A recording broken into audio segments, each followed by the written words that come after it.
എല്ലാവർക്കും നമസ്കാരം. അപ്പോൾ ഇന്ന് സൺഡേ അല്ലേ, അപ്പോൾ ഞാൻ ഉമ്മയെ സഹായിക്കാം എന്ന് വിചാരിച്ചു. അല്ലാത്തപ്പോഴും ഞാൻ സഹായിക്കാറുണ്ട്. നമ്മൾ സ്കൂൾ കഴിഞ്ഞ് വന്നതിന് ശേഷം വൈകിട്ട് സഹായിക്കാറുണ്ട്. ഇന്ന് ഫുൾ ഡ്യൂട്ടി നമ്മളെടുത്ത്.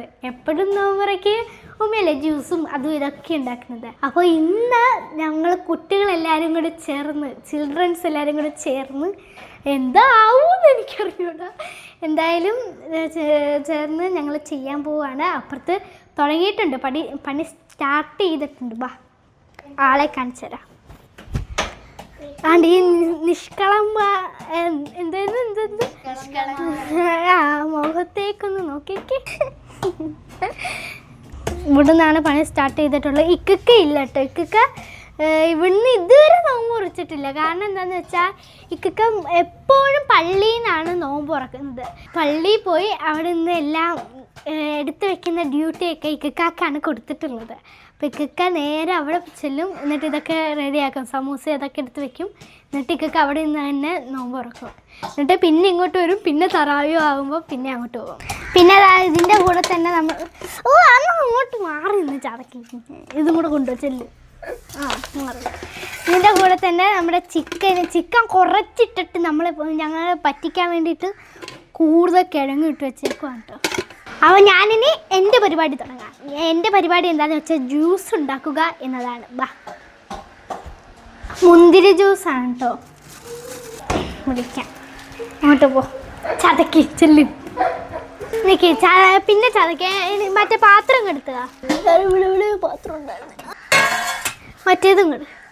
ഈ വീട്ടിൽ തന്നെ അല്ലേ, പാത്രം ഒന്നും അറിഞ്ഞൂട, കഷ്ടം തന്നെ കേട്ടോ. നിങ്ങളിങ്ങനെ നോക്കിക്കാതെ സഹായിക്കേ. നമുക്കിത് ഓരോന്നായിട്ട് ഈ പാത്രത്തിൽ വെച്ചിട്ടാം. എനിക്കാണ് ജ്യൂസിൻ്റെ പണി തന്നത്, എന്നാലും ഞാൻ അവർക്ക് ആ പണി കൈമാറിയിരിക്കുന്നു. ഞാൻ ഇങ്ങനെ ഐസിരങ്ങ് മാറി. വാ, അപ്പോൾ ഇപ്പം 5:30 ആയിട്ടുണ്ട്. അപ്പോൾ നമുക്ക് ഫ്രൂട്ട്സ് കട്ട് ചെയ്യാൻ സമയമായി എന്നാണ് അർത്ഥം. അപ്പോൾ നമുക്ക് ഫ്രൂട്ട്സ് കട്ട് ചെയ്യാം. അപ്പോൾ ഇനി ഇത് കഴിഞ്ഞിട്ട് ഇനി നമുക്ക് പഴംപൊരി ഉണ്ടാക്കാനുണ്ട്, ജ്യൂസ് റെഡിയാക്കാനുണ്ട്, പിന്നെയും കുറേ കലാപരിപാടികൾ കിടപ്പുണ്ട്. ഇപ്പം നമ്മുടെ വിസിൽ കേൾക്കുന്നത് നമ്മുടെ ചിക്കൻ വെന്തുകൊണ്ടിരിക്കുകയാണ്. ചിക്കൻ വിളിച്ചു പറയാ, ഞാൻ വെന്തേ.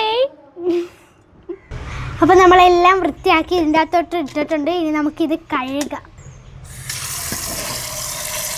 ഐശ്വര്യ നോമ്പുണ്ടോ? ഉണ്ടാ നോമ്പുണ്ടോ? പിടിയൊന്ന് നോക്കിക്കാണ്. മര്യാദക്ക് ഞാൻ നേരത്തെ ഒരെണ്ണേ വീണുള്ളായിരുന്നു. ഞാൻ പറയണ്ടായോ ആ പറഞ്ഞത്? നമ്മൾ എക്സ്പീരിയൻസ് ഒന്നും ഇല്ലല്ലോ. അപ്പോൾ അടുത്ത എന്താണെന്ന് വെച്ചാൽ നമ്മൾ പഴംപൊരി ഉണ്ടാക്കാൻ പോവാണ്. അപ്പം അതിന് നമ്മൾ ആദ്യം എടുത്തിട്ടുള്ളത് അരിപ്പൊടിയുണ്ട്, പിന്നെ നമ്മൾ കുറച്ച് അരിപ്പൊടിയല്ല, മൈദ. അരിപ്പൊടിയൊന്നുമല്ലേ? മൈദയുണ്ട്, പിന്നെ പഞ്ചസാരയുണ്ട്, പിന്നെ ഉപ്പുണ്ട്. ഇതൊന്നും അറിയുന്നില്ല. പിന്നെ സോഡാപ്പൊടി ശകലം, വെള്ള കളറാണ്. പിന്നെ മഞ്ഞപ്പൊടി, മഞ്ഞ കളറ് വരാൻ വേണ്ടിയിട്ടാണ് നമ്മൾ മഞ്ഞപ്പൊടി ഇട്ടേക്കുന്നത്. ചാക്കണ്ടേ? വെള്ളം ഒഴിക്കണ്ടേ? ഫുൾ ഒഴിക്കണോ? നമുക്കിത് മിക്സ് ആക്കി കൊടുത്തുകൊണ്ടിരിക്കാം. അപ്പോൾ നമ്മൾ ഏത്തക്ക ഇങ്ങനെ കട്ട് ചെയ്ത് വെച്ചിട്ടുണ്ട്. ഇനി നമുക്ക് ഇതിലേക്ക് ഇടണം, എന്നിട്ട് ഫ്രൈ ചെയ്യണം. അപ്പോഴത്തേക്കും നമ്മളിവിടെ ചിക്കൻ കറി ഉണ്ടാക്കാൻ വേണ്ടിയിട്ട് ഇതൊക്കെ റെഡിയാക്കുകയാണ്. മറ്റേ ആ സാധനം വന്നു, ഞങ്ങളെ പറ്റിക്കാൻ വെച്ചതാണ്.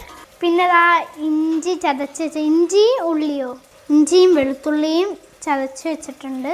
കറിവേപ്പില അങ്ങനെ നമ്മൾ എടുത്തു. നമുക്ക് ഇങ്ങനെ വെതറി ഇടാം. കഴുകണോ? ഇവിടെ വയ്ക്കാം.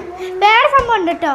ഇത് ഞങ്ങൾ വെള്ളം കുടിക്കുമ്പോൾ ഞങ്ങൾ 3 പേരും തണുത്ത വെള്ളം കുടിക്കും എന്ന് പറഞ്ഞ് നമ്മുടെ ആശ വാങ്ങിച്ചാണ്. ഇതാകുമ്പോൾ ഇങ്ങനെ പൂട്ടിയിടും, ഇങ്ങനെ എടുത്തിട്ട് ഇങ്ങനെ ആക്കിയിട്ട് അപ്പോൾ തുറക്കാൻ പറ്റും. പക്ഷെ വേറെ ഉണ്ട് കേട്ടോ ഈ സംഭവം ഉള്ളത്.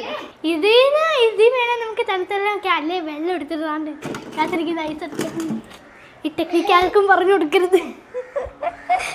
പഴംപൊരി ഉണ്ടാക്കാൻ നമുക്ക് ഇതിങ്ങനെ ഇതിൻ്റെ അകത്ത് ഇട്ടിട്ട് അതിൻ്റെ എണ്ണയിലോട്ട് ഇടണം. എണ്ണയൊക്കെ നമ്മൾ ചൂടായി വരുന്നുണ്ട്. കൈ കഴുകിയോ ആർക്കറിയാം. ഞാൻ കഴുകിയായിരുന്നു നേരത്തെ. ഞാൻ നേരത്തെ കഴുകിയില്ലേ ഗൈസ്. എനിക്കിടാൻ പേടിയിടൂ.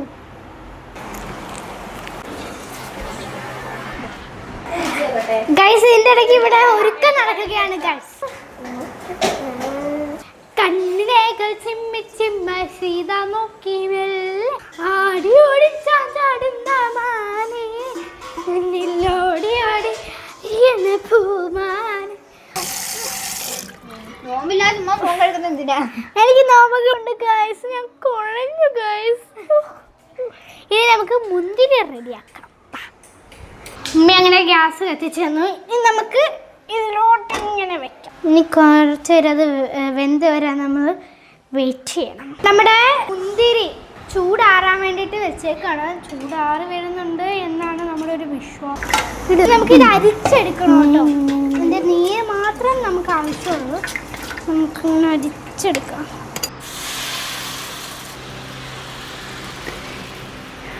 ഇനി നമ്മൾ നോമ്പ് തുറന്നതിന് ശേഷം ഫുഡൊക്കെ കഴിക്കാൻ വേണ്ടിയിട്ട് അപ്പം ഉണ്ടാക്കുകയാണ്. പ്രിയപ്പെട്ടവരെ, അങ്ങനെ നമ്മൾ നോമ്പൊക്കെ തുറന്നു. ഒരു ഗസ്റ്റ് ഉണ്ടായിരുന്നു. നമുക്ക് നോമ്പ് തുറക്കുന്ന വീഡിയോ എടുക്കാൻ പറ്റിയില്ല. പിന്നെ നമ്മൾ ഇതിൻ്റെ തിരക്കിലായി പോയി. അപ്പോൾ നമ്മൾ നോമ്പൊക്കെ തുറന്നു. പിന്നെ ഒത്തിരി സന്തോഷം എന്താണെന്ന് വെച്ചാൽ നമ്മൾ വാടക വീട്ടിലായിരുന്നപ്പോൾ ആരെങ്കിലും ഗസ്റ്റ് വന്നാൽ ഒന്ന് കയറ്റിയിരുത്താൻ പോലും സ്ഥലമില്ലായിരുന്നു. അവർക്ക് ഭക്ഷണം കൊടുക്കണമെങ്കിൽ തന്നെ താഴെയായിരുന്നു ഇരുത്തിയിരുന്നത്. കഴിഞ്ഞ പ്രാവശ്യം ഇത്തിയുടെ സ്കൂളിൽ നിന്നും അതുപോലെ എൻ്റെ സ്കൂളിൽ നിന്നും ഫ്രണ്ട്സൊക്കെ വന്നപ്പോൾ ഞങ്ങൾ നോമ്പുറക്കാനായിട്ട് വന്നപ്പോൾ ഞങ്ങൾ താഴെ ഇരുത്തിയിട്ടാണ് പായൊക്കെ വിരിച്ച് താഴെ ഇരുന്ന് ആണ് നോമ്പൊക്കെ തുറന്നത്. ഇപ്പം പിന്നെ ഒരു ദിവസം ആശാനെ ഒരു പാവം പിടിച്ച ഒരാൾ ഇവിടെ ട്രെയിൻ ഇറങ്ങി വന്നു. ഹൈദരാബാദിലെങ്ങാണ്ടുള്ളതാണ്. ഏതോ ഒരു മലയാളി പൈസ കൊടുക്കുന്നു കൊണ്ട് പറ്റിച്ച്. അങ്ങനെ ആശാന് ആ ആളെ വിളിച്ചുകൊണ്ട് വീട്ടിലോട്ട് വന്നു നോക്കാൻ വേണ്ടിട്ട്. പിന്നെ ഞങ്ങളുടെ ആ വാടക വീട്ടിൽ വെച്ച് തന്നെ നോമ്പൊക്കെ തുറന്നു. അവിടെ മറ്റേ ഫ്ലെക്സ് ഒക്കെ കാണാൻ പറ്റും. ജനലിൽ കെട്ടി വെച്ചേക്കുന്നത് നിങ്ങൾ ആ വീഡിയോ ആണ് നിങ്ങൾ ഈ കാണുന്നത്.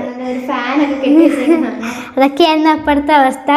പക്ഷെ ഇപ്പം ആരെങ്കിലും ഗസ്റ്റ് വന്നാൽ നമുക്ക് സൗകര്യമൊക്കെ ഉണ്ട് അവരെ ഇരുത്തി കഴിക്കാൻ. അതെ. അപ്പോൾ ഒരു അൽഹംദുലില്ലാ.